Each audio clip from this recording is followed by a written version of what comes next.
Hello folks, welcome to another daily Bitcoin market analysis by Inspocrypto. Another day, another chance or opportunity with a little bit of luck to make money.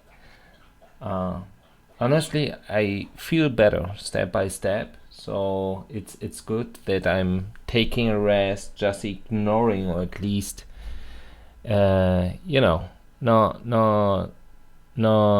not being just front of the display all the time and doing some stuff, just chilling, and that's good. It seems it works. It takes a little bit more time as expected. I have said that many times already, but it's working. So yeah, what happened yesterday? We remember that happened once, just a few weeks ago, where we pushed up after we had such a candle. We pushed up very hard and we declined very hard. Now we are pushing up, we are declining once again. So we triggered sell pressure after we did a really stupid double top. The most interesting part here is always to know where the money is coming from. And today was the first time that I spent a little bit of time just checking, making some research, because that's on top. I hope valuable information and insight that I provide as an analyst. So I was checking the different stablecoin supplies. On looknode.com, you unfortunately don't have a list of almost every single stablecoin available, but you have the most important ones: USDT, USDC, BUSD, DAY, and then the complete circulating supply. So I was checking the circulating supply, and I have noticed, look, here happened something. So if we zoom in, we can see that close before the price started to lift up, it seems we received stablecoins.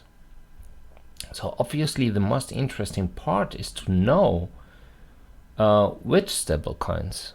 Was that Tether, was that BUSD maybe, or DAY, and it was obviously, if we check Tether, absolutely wasn't the case. So Tether just declined a lot. Well, it declined at least close before we went up. So that's August 7th, from 83.9 billion to 83.500 million. So a gap, a delta of almost 400 millions here, while the price is pushing up. Makes sense because when it's exit liquidity, they are selling, and obviously they will redeem their tethers, send back to treasury, and usually the treasury should burn, something that Tether doesn't like to do, because they like to have circulating supply, or at least to demonstrate their strength, a higher supply market cap. So they don't do it like Paxos, for example, who are, or even Circulars, I know, who are just burning after their redemption automatically their stablecoins. So I noticed that, and that wasn't bullish at all, but it makes sense. But then I noticed on USDC the opposite thing. If we go here, we can see at the same time, even a little bit earlier, it started August 6th. We had here 26 billion, and we did 26,310 million, indicating that they minted 310 million in just 2 days, close before we went up. If we go to BUSD, well, BUSD is, I wouldn't say it's dead, but at least it's stabilizing, it seems, a little bit. And DAY, look what DAY did. That looks a little bit scary. From 4.4 billion went up to 5 billion. Okay, So also here indicating that they just minted almost 500 million, even a little bit more. 500 million just at the same time where USDC were minting while Tether were just declining. And that's really a very interesting perspective. Why DAI? To be honest, I don't know. But DAI is usually not the stablecoin number one for whales. So someone is here using DAI, or they use DAI to push up the price, and USDC. It was a combination of both. In my opinion, Tether and USDC was maybe just a swap deal. I redeemed Tether because Tether, you know what I think about Tether. I don't know. I don't need to repeat my opinion. But USDC, they just sent Tethers back, redeemed, and changed for USDC. It seems not every single dollar, but a big amount of it. While someone else, I guess, started to use DAI just to push up the price. So USDC and DAI both had an increase in market cap, while Tether was declining. Once again, in my opinion, also from regulation perspective, I think to make a swap from Tether to USDC would make sense as a whale. So I guess that was part of the deal. But I'm not sure. I really don't know. But to see such a big change close before the price went up, something is behind. Now, I'm not an expert of DAI, but that's another view we should have in mind.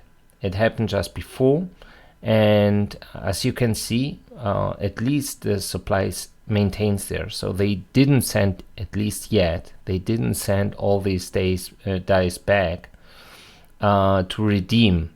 Now we need to be extremely careful because it's the first time that happened. The last time we went up, you can see from 4.6 billion, almost not even 100 millions.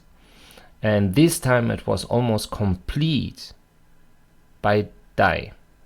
So something is changing also here, and that is, in my opinion, a very important and interesting perspective we should have in mind when we see what the market is right now doing. Now imagine almost everything here was created by DAI, and I guess partly also by USDC. Now obviously some people have stablecoins on the exchanges. They can even buy their stablecoins on exchanges. So obviously I guess they didn't only use those 500 millions to push up Bitcoin, but so if we make a little comparison between USDT and DAI, because some and even I didn't have all these knowledge about DAI just before. I knew that DAI was a stablecoin, but I was never owning or holding any DAI just before. So I think the biggest difference difference between Tether and DAI is that, for example, their mechanism, but also their collateral, because USDT is a fiat collateralized stablecoin, means it should have a peg. Not a peg. It should be collateralized by $1 or a similar asset than a US dollar. It seems that Tether is using, for example, treasury bonds instead, would be also possible. For DAI, it's crypto collateralized, means that its peg through a system works through a system of collateralized positions. For example, you can deposit Ethereum or other supported assets like WBTC, BAT, and others as collateral to generate DAI. Of course, up to a certain percentage of that collateral value. But that's also a big difference. Even I think it was also listed, I'm not sure, but it wasn't. It was Ethereum, Bitcoin, and because it's based on Ethereum blockchain like Tether as well. So that's also something you have you need to have in mind. So obviously that's a big difference, and between USDT and DAI. Also, for example, DAI, at least its issuer, it's the MakerDAO. It's a decentralized autonomous organization on the Ethereum blockchain, while USDT is just a Tether Limited. It's a company. It's also, for example, a big difference between both. Just to have an understanding between between Tether and DAI, and if it could have a perspective, or if just imagine that some exchanges are using, because that even Waits, for example, they have bigger reserves of Ethereum, of Bitcoins, and so on and so forth. We are talking not about the native Bitcoin token, it's the wrapped Bitcoin token based on the Ethereum blockchain. But anyway, it is possible that someone is taking out, using their Bitcoin or assets, Ethereum reserves, to use that as collateral to generate DAI and to push up the price. It will be also possible, just to have that in mind. Because USD liquidity, as you know, with the monetary policy, it's also limited. If even the stock and the financial markets, even the crypto market, is not showing us really the truth, because the financial markets looks great. It looks great. If you check the charts, you wouldn't say it's looking bad, but it is. Behind the curtain, it doesn't look great. I was checking, for example, some informations, for example, spglobal.com, market intelligence. I'm, to be honest, a big fan of it. And I was checking, for example, about private equity conditions at the moment. We are not only talking, I mean, in Asia Pacific, it is looking really bad, but not only there. If we check, for example, even I'm checking right now, wow, they have so much stuff here. It is so a great page when it comes to SP and to the financial markets. I just can recommend that site. It's spglobal.com, and they analyze different sectors of the economy, and it gives you a very great insight and outlook about the conditions. And in August 4th, they launched an article with a headline, Bankruptcies Among Private Equity Portfolio Companies on Track for 13-Year High.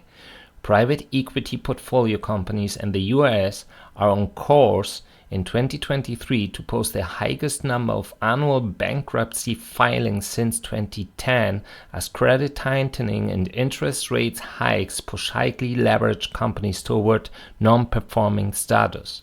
That's what I said last year. That's what I'm saying since a while. Private equity, so many others of these, hedge funds as well, all those who had a strategy that was working extremely fine with cheap money, it's failing now where the money is becoming more expensive. And we are, when we are talking about that, we are talking about it can and it will have an impact to different parts of the economy, real estate. I mean, it's what I said last year. It would trigger a chain reaction. One of them will explode or implode or however it will implode and that will start a collapse not only in the financial markets. While, for example, we are seeing in Europe, for example, gas futures are going up. The crude oil price just pushed up by $1. Today we can say, well, what is $1 after we have seen what happened in 2022? But that's the case. When I have said inflation comes in waves, forget pivot, forget that. It's not over. And just to think that the crypto market could go to the moon while every other indicator is showing. I mean, the crypto market, we are not talking about the infrastructure behind. Those who last year failed a lot, we know, institutional infrastructure, for example, but also others, hedge funds, private equities, and so on and so forth. Exchanges like FTX, they failed. They just failed. Not only because they were greedy and gamblers, they failed because the whole situation is looking more critical. Crypto is the future. I think we all are convinced, and only because of that we are spending so much time and even part of our money with that. I'm spending my money and my time in that, not trading anymore, but launching my own project. Because when you are really learning how it works, you will see that the access to information, it's much easier than in absolutely other kind of technologies around the globe. It's, I think it's going to be easier to make money to buy your Lambo, making your own crypto project than trading. But that's another thing. I had to learn this lesson. In my opinion, the crypto market will be some things after a globally full regulated environment, a very stable and good market that can push up a lot more in the next 10, 15 years. But then the whole environment needs to change, and that's not happening. Only because we see pump and dumps, only because we see that they are liquidating people, only because we see that hedge funds are still activated because they can drive the markets. They still have the volume, but we see what private equities is happening to them, and hedge funds is the same. It's absolutely the same. As higher, because one thing that did the Fed in the last economy collapse in the US was almost the same: to raise the interest rates to stop gamblers. Today, if we check who are the big gamblers, we are talking about private equities, we talk about hedge funds, we talk about this kind of institutionals. So obviously, if the Fed, if the central bankers want to stop this gambling because they are noticing, even it's too late, in my opinion. I have said the central bankers doesn't have options. They can just try to delay the impact, but they don't have the option to fix that anymore. It's just too late, in my opinion. So the only thing what they can do is now delay it. but everything will, and it will happen. It's taking even more time than I expected. I have said even in 2022, I was expecting it for end of the year or maybe the beginning of 2023, and look what happened. So everything is still singing. We are looking great music and songs, and the markets are pushing up with 0 DTE options, so extremely high leverage positions, something we know that many banks have over leveraged positions in their portfolios. So who are just driving this game? It's obvious are the big institutionals, where regulation is not doing anything. It's not doing anything. Even based on crypto, they are making progress, but they are making progress, but step by step in a very slow pace. They could make extremely more progress, but they are not doing it. It seems to let the big guys go out first without to make a big loss, in my opinion. So it doesn't mean that the market can't go up shortly, because that's what big institutionals wants to do before they leave. And then we say in Germany, hinter mir die Sinnflut, so something like behind me the tsunami, so like I don't care anymore what will happen after me. While we also know that other institutionals are jumping in the market now as exchanges, for example. And that, for example, other big companies like PayPal, for example, is jumping in the stablecoin industry. Something at the beginning I was struggling, but one colleague was telling to me, and that's what I also told to you, banks are extremely bullish on crypto. But crypto doesn't mean they are going to buy your bags. Like BlackRock, for example, just had to add another sentence talking about a potentially BTC fork. Why to do that? Because they like crypto. They know that crypto in general is extremely useful, but they are extremely bullish on tokenized assets like tokenized funds, even stocks, everything. So they don't want to reinvent the wheel. They just want to have just a modern version of what they invented. They are not going to take over and to buy your assets if they can create their own ones. You will buy their assets. They don't need to buy yours. And I think that's really the big point. And in my opinion, that's going to be the future. So yes, we will have a collateral positive effect also to your bags. Because with mass adoption, obviously, many will jump into the most known assets like Ethereum, Bitcoin, Ripple, Doji, and so on and so forth. Coty, one follower just asked me if I'm still bullish on Coty. Yes, I am. I'm still extremely bullish on Fusion. I'm still bullish on different, but not because of the name of their supply, or it's only based on the use case. And that's what many people are ignoring when it comes to make gains. You can make gain with shit if you want.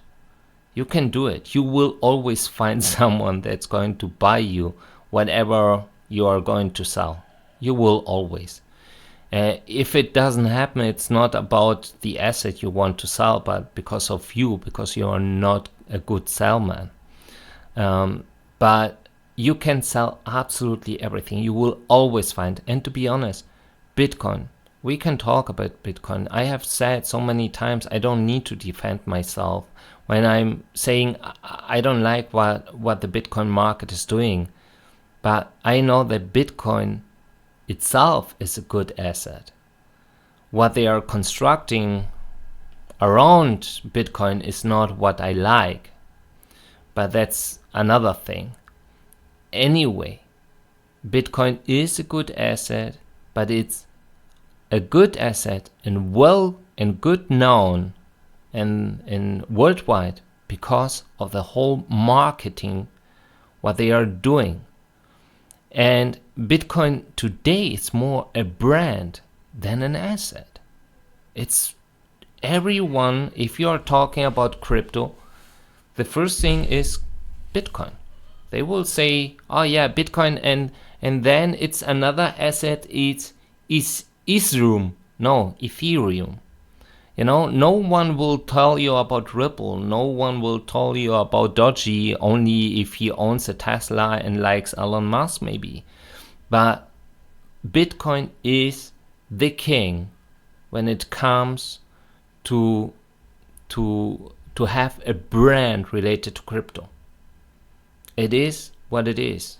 When we are seeing such kind of guerrilla marketing operations in Europe where they are just projecting the Bitcoin symbol on the European Central Bank building, for example, what do you think is that?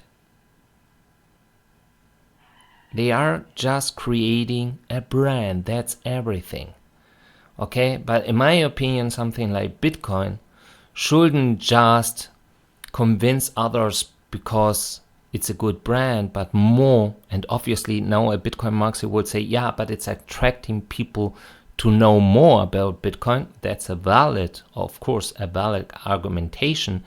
But in my opinion, Bitcoin is there, not since last year. What I want to say is many, I would even say 95% of all crypto tokens are just marketing products. We have 5% who have really, and in part also Bitcoin, useful or valid use cases and even business cases.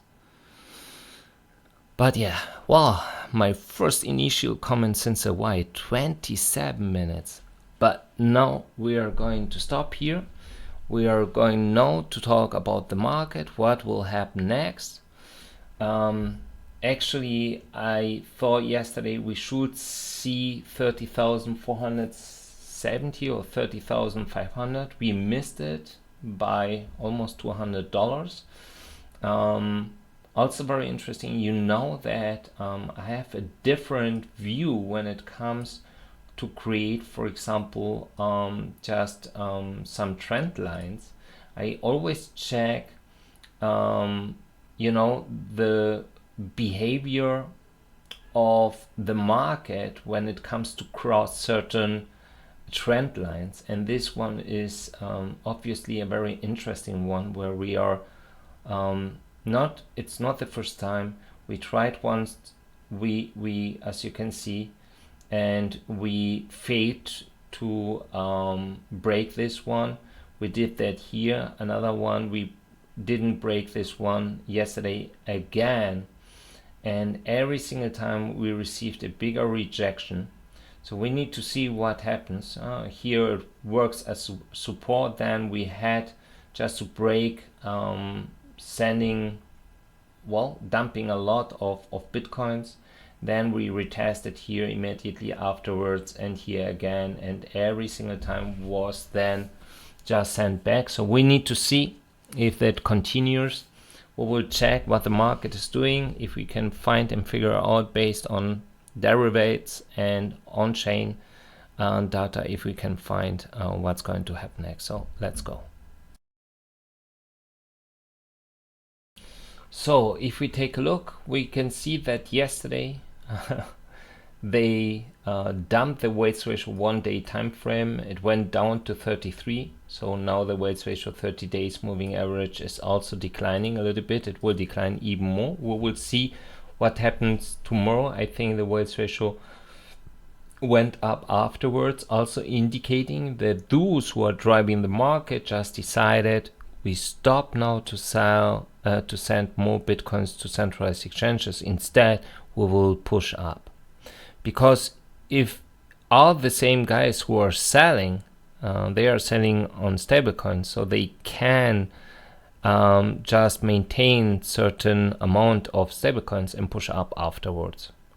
Part of them they will redeem, send back to Tether, as it seems they did, and another part will just maintain on the centralized exchanges. So it's really hard for us, just based on the reserves of stablecoins on centralized exchanges, that could give us a little indication, but it's really hard just to track that. So if we go forward, we see what for example, voice ratio 1 hour time frame is doing. So once again, we are still the 72 hours moving average is now losing the 88%, but it was, even when we started to push up, maintaining 88%. That's really high. And also just indicating there were just, it looks like exit liquidity. They used once again a lot more futures to push up the price, but and obviously they supported, but look what they started to do is distribution. That matches very well. We will check later on. I can just give you a little teaser what happened if you check, for example, what they did with Tether and USDC. So they pushed up the price immediately afterwards. They started to take profit. Obviously, looking now, once again, they send here again. USDC is here once again. Unfortunately, I don't have DAI here. Maybe I should now introduce DAI next, but that's how it looks like at the moment. So they are still using USDC to lift up a little bit more the price. Then it looks like an exit liquidity operation at the moment, to be honest. So yeah, the net flow here not indicating anything, just in the recent bigger outflows, but as mentioned in the recent 2-3 weeks, that I don't know if a bank run is happening and they are taking out all these bitcoins, or if because if you are using the custodian service of a centralized exchange like Coinbase, or as I know Binance also offers that, so when you are just taking out your bitcoins from the cold wallet there, it appears as a withdrawal from spot exchange. Obviously, if we have a bank run like we had with FTX, the net flow was extremely green and the price nuked afterwards. So let us go forward. So let us check here, and we see that once again it reduced a lot. And that's the big thing I really don't get yet. Some people will say it's bullish. Inspo, don't ask about why. It's just bullish. I have really my doubts here, but it reduced a lot. So we still have now 6,000 bitcoins. More inflows than outflows in the last 30 days, but it plunked a lot.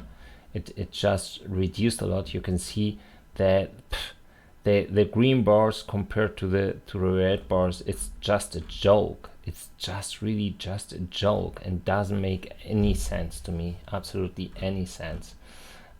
We see that even here the Bitcoin balance on centralized exchanges are still maintaining here, indicating we have maybe, I don't know, but I would say we have maybe 10,000 Bitcoin still more on centralized exchanges. The big question is, 10,000 bitcoins are not big. It would be big if a bank run is happening. Then it would be big, because if it's stabilizing at 10,000 while people are taking out more bitcoins from centralized exchanges, means they are sending more bitcoins to sell as well. But that's a theory. I can't prove that. At the moment I can't see that, because yeah, liquidity is leaving from Binance, but not that much. But the same problem happened with FTX, unfortunately. So it's really hard to track that. Well, I don't know why Inkblock is showing that once again. Sometimes it's happening, so not indicating what happens in the last 4 hours. But yeah, in the last 24 hours, once again indicating it's a bearish balance, not big anymore, indicating in the last 24 hours we received 260 million. That's net flow. 260 million more in crypto, but 72 million in USD withdrawal. And BTC in the last 12 hours, at least that's bullish. They sent 180 million in BTC, I guess, to sell.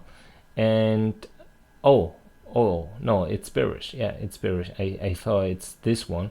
So it seems they sold then a lot and they withdrew 280 millions, while once again from 53 we are back at 50 and we are maintaining this neutral position.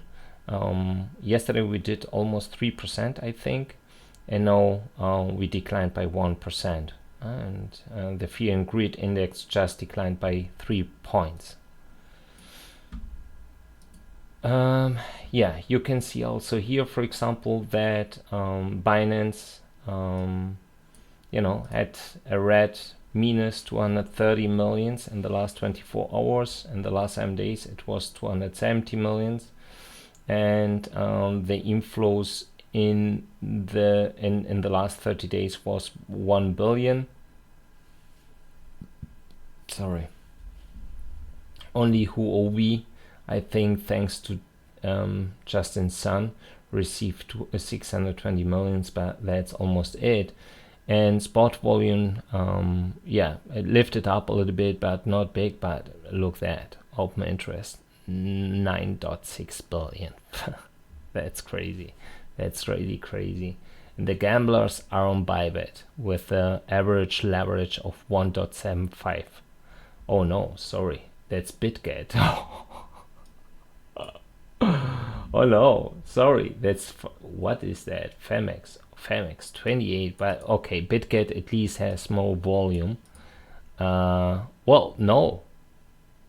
Oh my god, 4 billions that on Femex. So are you a gambler? You have an exchange for you. That's crazy. That's really crazy. Spot volume, it's nothing, 56 million, but then you have a 24-hour open interest of 4 billion. It makes sense with an average leverage of 28, almost 29. Yeah, it would be possible. So if we go forward, we can see here, I can refresh just in case, because also here sometimes the information is getting updates. Yeah, it declined a little bit, so indicating that weights are still buying, it seems. We see that TUSD declined a little bit. USD is coming more up. Pair breakdown. USDC 0.1% declined, and Tether lifted up. So when someone is selling, it appears here. When someone is buying, it's also part here, just to make it clear. Bitfinex and Binance ratio looks similar to unchanged since yesterday, it seems. Yeah, so let us go forward. So now I need to rush a little bit. Open interest pushed up very hard with the price, once again indicating who was the main driver of the whole yesterday's pump. While the funding rate declined, leverage ratio pushed up, and they liquidated yesterday 1,200 bitcoins in shorts and 160 bitcoins in longs. So short squeeze, it seems, and that's it. If we now go forward, we can check here. I guess something is changing once again. 56 to 44 in favors of longs. So while the price is declining, they are closing their shorts and pushing and just jumping back to longs. On Ethereum, 62 to 38 still looks, well, similar, but still more bearish in my opinion. On Bitfinex, we had just a few hours ago a little bit more than 30 million. So also here some guys closed their shorts, I guess, or went liquidated. I'm not sure. But longs with, you know, we had yeah, almost 2.8 billions, declined a little bit, I guess. Some people just got liquidated. So if we now go here, we see, yeah, we have high leverage positions. So we could go down back to 29k to liquidate all of them. 140 millions. It didn't lift it up that much, but also here, that's Binance. It looks really, really sad. It's a sad picture, to be honest. Low leverage shorts here are big, and low leverage longs, well, not that long leverage, but and are here as well. But the long the short leverage shorts are here bigger. It's the biggest liquidation cluster. If we take a look here, it's 100, I think 120 millions, no, just 100 millions. It's here at the price of 43,000. That's it. Let us go forward. So let me just update. Yeah. So obviously bulls are still demanding 30k. I don't think it will take that long to see 30k again because of the max pain. And the gags declined, but it's almost at 200,000 again. So if we check, nothing changed. For September is 27, for August is 30. So if we go forward, we see that bull call spread, we can refresh just in case. Sometimes we see some changes in short term as well. Yeah, we have some reverse call calendar, long strangle, short straddle, and short strangle. So it's not cool, because long straddle, it's just indicating we will see a sharp price move. Reverse call calendar, it's indicating they are selling calls with a larger expiry and buying back calls in shorter expiry. That's something we will check. Long straddle as a big price move, short straddle and short strangle indicating we will maintain a price level or something. So we will start with a reverse call calendar.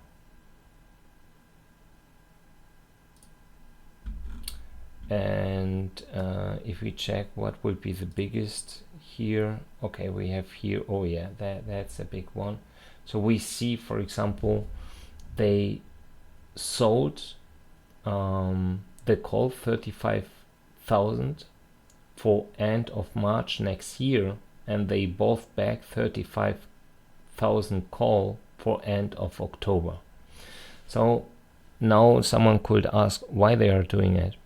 Nobody knows for what exactly they are using the calls, but it could, the most basic indication would be they think that first of all, they will see a price of 35k in the next few months or above, and so they want to have a better leverage.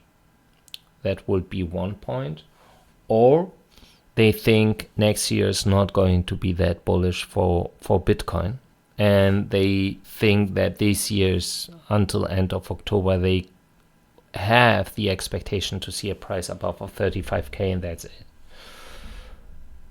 You see that for example here Also, for example, they sold here for end of December, cost 32k, and they are all buying now back for October.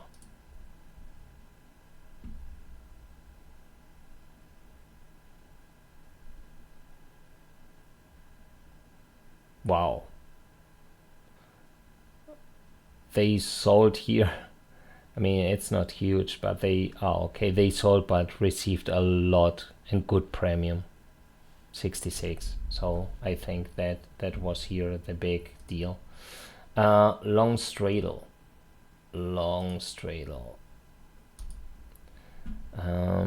Here some big indicating we will see a big price move until end of the month at 31k. Yeah, 31k, 30k, 31k, 30k. So they are expecting to see in short term a sharp price move at 30k, 31k. Really short term. Really short term. It's not huge. This one is big, for example, in premium, and this one as well. So they are expecting at 31k we will see a sharp price move to the upside or to the downside, but at the same time it's also indicating we will go up to 31k. We will see. Based on max pain, it will not happen 30k and that's it, but we need to see. So, and short strangle, no, short straddle and then short strangle. So here they are expecting we will maintain until end of August 30k, 30k, 30k, 30k. 30k, 30k, everything 30k makes sense because of the max pain. If that happens, to be honest, the best you can do is go short at 30k, because then obviously in September we will see 27k based on max pain. Short strangle is indicating we will see a price between 29 and 30k, for example, between until end of August. 29.30, wow, 29.34, 29.34, 29.34. Well, that's not big anymore. 31.29 and 33.28. Okay, that's really interesting. So we will maintain that kind of trade ranges. That's what they are expecting. Let us go forward. So now if we take a look here, it looks really interesting, because you see those who started the whole thing were also the main architects of the dump afterwards, while spot is not really reacting. It's maintaining like what? That's really interesting what happened. I mean, USD started here a little bit with delay. It's also maintaining. The question is, if they start to sell, what will happen with the price? We can see here TUSD. Wow, look what they did. Also reacted with delay, I would say, but they are buying. Same BUSD. Bitfinex doing exactly the opposite, even selling more. Bybit buying. Coinbase selling. It's really interesting, really, that once again Bitfinex and Coinbase are selling, while some others are still extremely bullish, it seems. Bitstamp pushing up really hard. So no, not that much, but look, that's crazy. Kraken the same. Gemini now maintaining, but it was. And well, I mean, if we take a look here, whoa, I don't think I think I need, okay, I was wondering a little bit. So we had our POC here, we break, we went up, we failed twice, and now we are declining. Usually we should go back to 29k. That would be the consequence. It would be possible even here, for example, to bounce, like we are bouncing, for example, right here. We have a little POC, but we break this to the downside. So usually we should go down to 29 to 50. Maybe bounce a little bit there, dead cat bounce or something, and 29, 169, and then go down to 29 back, and that's it. That was exit liquidity, and the whole thing was mainly triggered by Bitcoin collateral. Now, if someone had a lot of Bitcoins to push up with Bitcoin collateral futures and enough Bitcoins to use them as collateral for DAI, to mint DAI, what should I say? Welcome to Wild West, and yeah, that's our market. It is what it is. Sometimes even if it's manipulated, but you know it's manipulated, it's better than, you know, to trade something you don't know why it's happening. At least we know why it's happening. So if we check here, only AUG USDT is looking bearish, so they are demanding more shorts, but Kraken extremely bullish, Deribit extremely bullish, and here exactly the same, Kraken extremely bullish, coin margin contracts. So it wouldn't surprise me if a lot is coming from Kraken, it seems. And AUG reduced, so went from 0, yeah, almost 155 155 basis points to 0.0022, so it declined.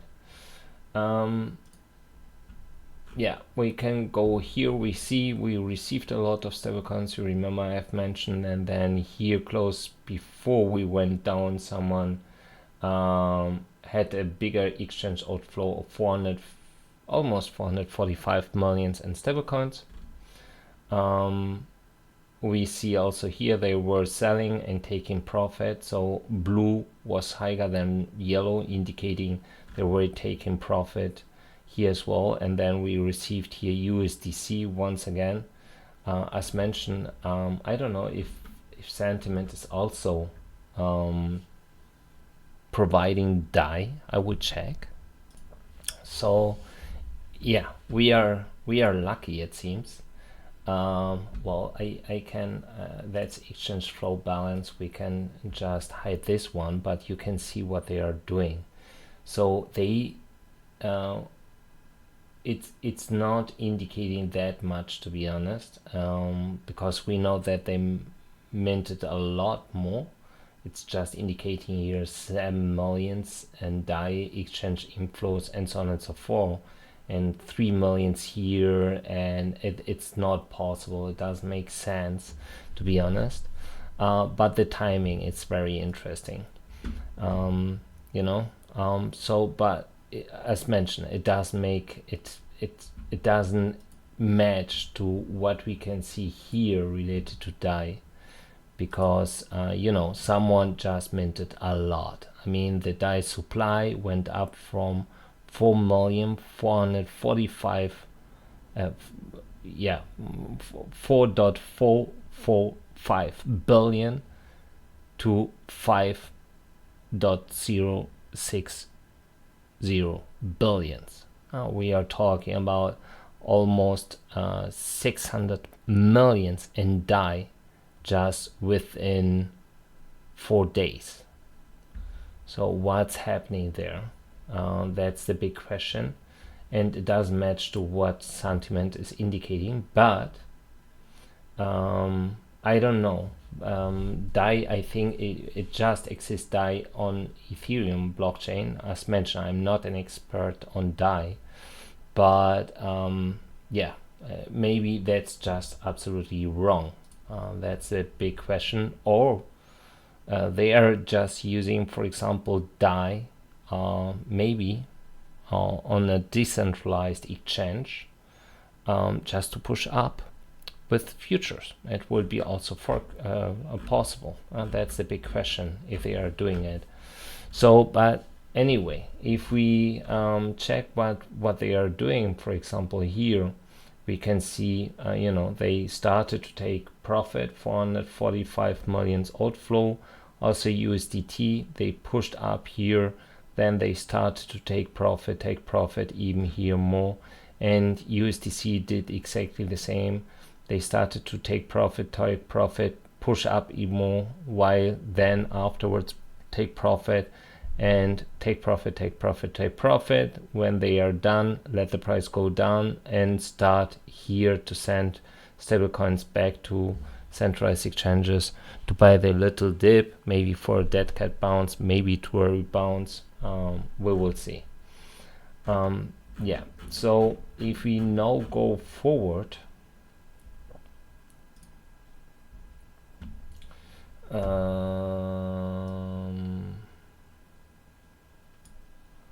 so we see that retail is maintaining, or at least they are lifting up a little bit more, like here. And these guys lifted up and are declining. These guys are declining. These guys are maintaining. These guys are, yeah, lifting up a little bit. These guys not doing anything. Oh God, I don't know why that happens, to be honest. But today it seems that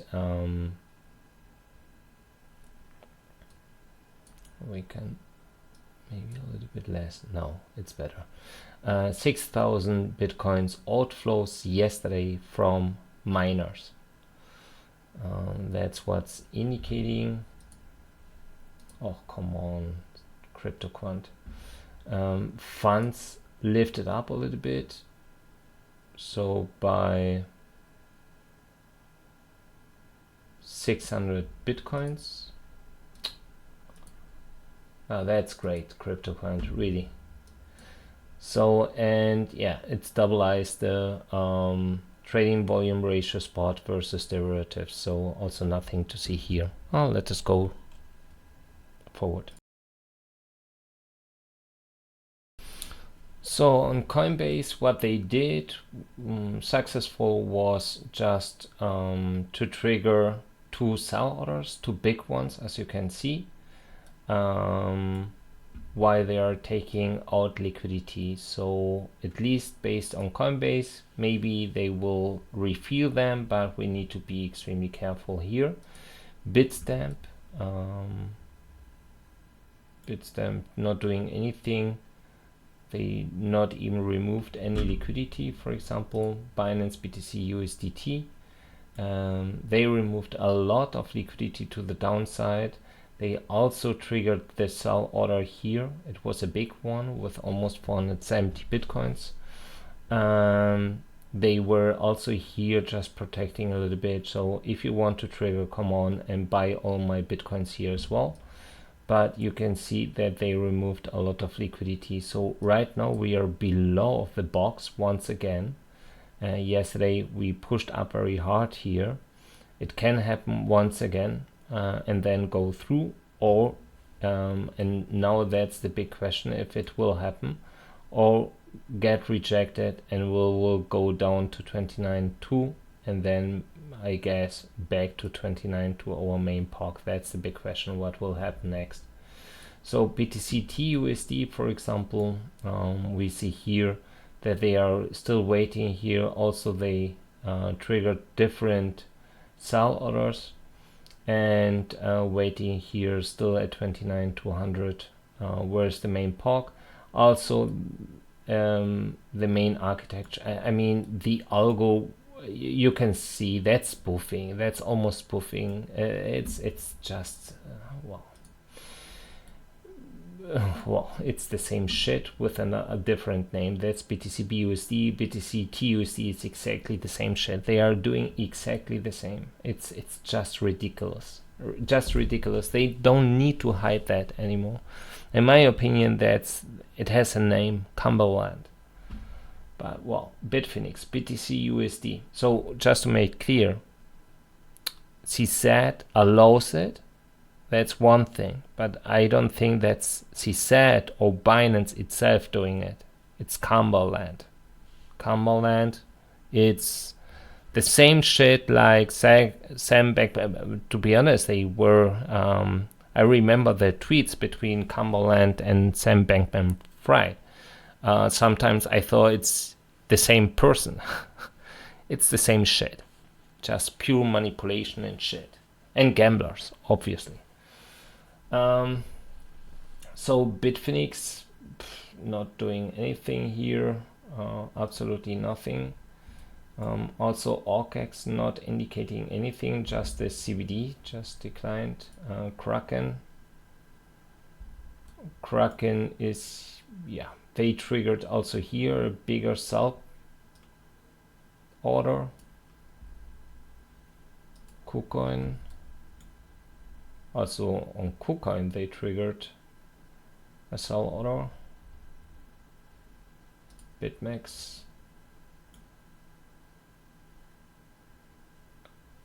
no, not on BitMEX. Well, some maybe, but it's no derivatives. Bybit with BTC USD, nothing to see here. Now with USDT, also nothing to see here. Now BTC USDT, indicating also here they want, well, it looks like the pressure is more on the long side, while the short side pressure will be around 30,500 or something. But they removed a lot of liquidity if you compare what a lot of liquidity. BTC BUSD, nothing. BTC perp on Bitfinex, they didn't really trigger this order, didn't they? I'm not sure. No, I don't think they did. They did instead here a short order, it seems. It wasn't that big.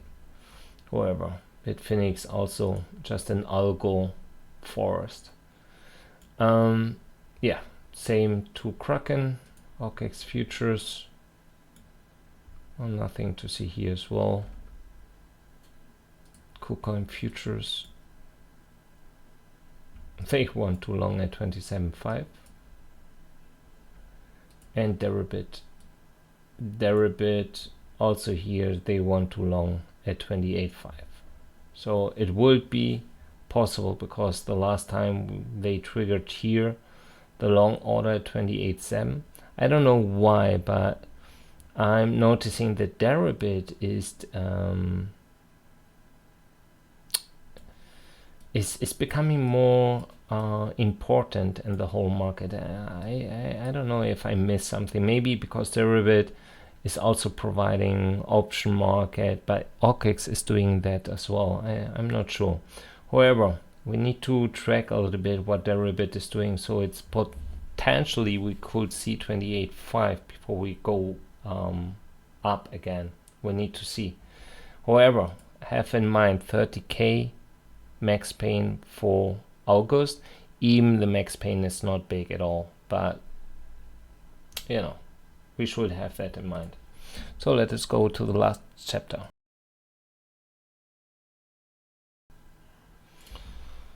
So 28.5 would be almost here, and obviously we have there a support area, so we can go a little bit lower. Would be we did here, I would say that was the first low, lower low, higher low.